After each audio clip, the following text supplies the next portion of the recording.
Hello YouTube, Name here. So in this short little video we're going to tell you how to get into the reset menu of this 8500A Plus.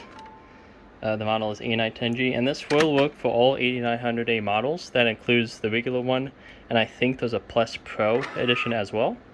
So how to do that, we're just going to hit this home, back home. If I can get it. Alright. Home, back home. Try switching hands.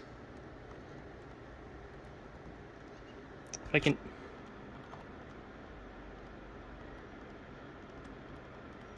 Alright, so yeah, it's home, back home, but I just had to hit back and home like two times here, and then I'm back here. And we go into this engineering menu.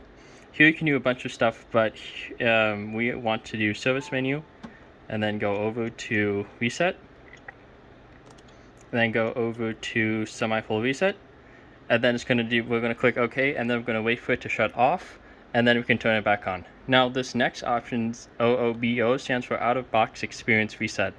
I am pretty sure you have to have the original ink cartridges that came with this printer, and possibly print heads. I don't think you're really going to have those because I have not been able to find any new box up these on eBay, brand new, unopened. And if you do happen to find one, they're going to be outrageously expensive. And that's how you get into the service menu and how to reset a 8500A.